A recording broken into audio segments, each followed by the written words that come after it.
Selma, Alabama native Lula Mama Sharp possessed all the characteristics of a forceful Southern grandmother: undeniable charm, strong personality, ability to dish out unsolicited advice, unreserved love, remedies for ailments from broken arms to broken hearts, and a frank way of delivering the lessons she valued. Each day, weather permitting, Mama sat on her front porch swing while teaching, advising, and encouraging her two granddaughters and anyone else in the community she deemed in need of guidance. You too can learn life-sustaining lessons from Mama as you read short vignettes about her life in this book, aptly entitled Lessons from the Front Porch Swing. Lessons from the Front Porch Swing. So let's read one of these lessons. This is from Chapter 3, Share the Things You Love. I remember the day my mother purchased a brand new floor model RCA television. Of course, the picture was black and white and often very fuzzy. To get color, we placed a very thin piece of multicolored film over the TV screen and the color was filtered through the film. That was worse than watching the black and white screen. The year was around 1954 or 55. I was about 7 or 8 years old. My sister and I were playing hopscotch with friends about a block away from home.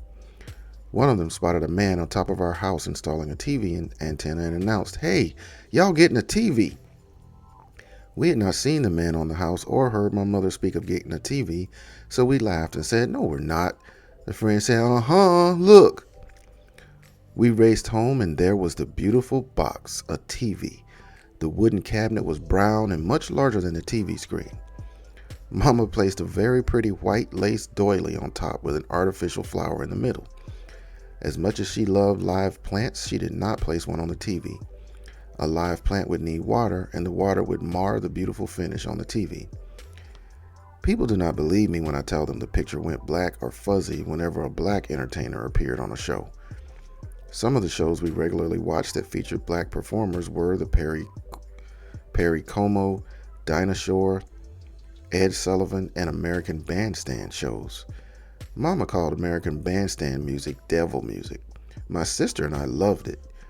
Some of the artists featured on those shows were Sammy Davis Jr., Lena Horne, Pearl Bailey, and Nat King Cole. The music was great. We also watched cartoons. Who can forget It's Howdy Doody Time? Who can forget the theme song, Ta-Ra-Ra Boom Die? But the sharing time came whenever there was a boxing match on the TV. There were two adults in our world we did not have to call Mr. or Mrs. They were husband and wife, Clara and George Wright. We never said Miss Clara, but called her Clara. I do not know how that came to be since we had to address all adults as Mr. or Mrs. We called her husband Buddy George. He was a tall, angular, and very kind man who worked for the railroad and was away from home quite a bit. Clara and Buddy George were both Christian people who were very involved in their church. Clara's house was one of the few we could enter and where we could eat. This was rare. In the neighborhood, we played outside with other kids in front of their homes, but did not enter or eat in any of our friends' homes. Mama said folks had enough kids to feed and they could not afford to feed us or clean up after us. Clara and Buddy George did not have a TV. When a boxing match was on, Buddy George would come to our house to watch the fight. He would arrive about an hour early and would bring with him all the fixings to make caramel candy: cane syrup, vanilla flavoring, and pecans.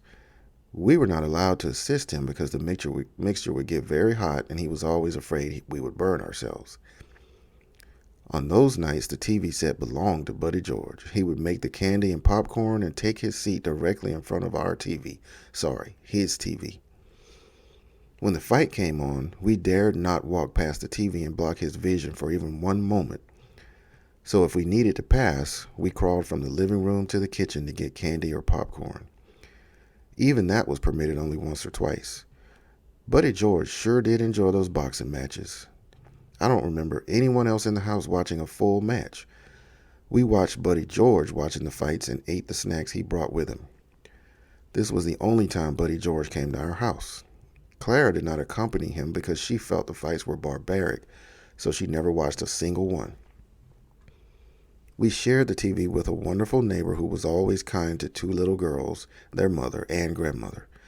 I'm sure my mother had something she preferred watching, but she never complained about the nights the fights were on. Of course, Buddy George eventually purchased a TV for his home. Sadly, he never entered our home again, but on a happy note, he continued to make candy for us. We went to his house to pick it up, sat on his steps, and smiled as we ate the best candy in the whole wide world. Lesson learned: sharing has its benefits. Sharing and giving are good for the soul.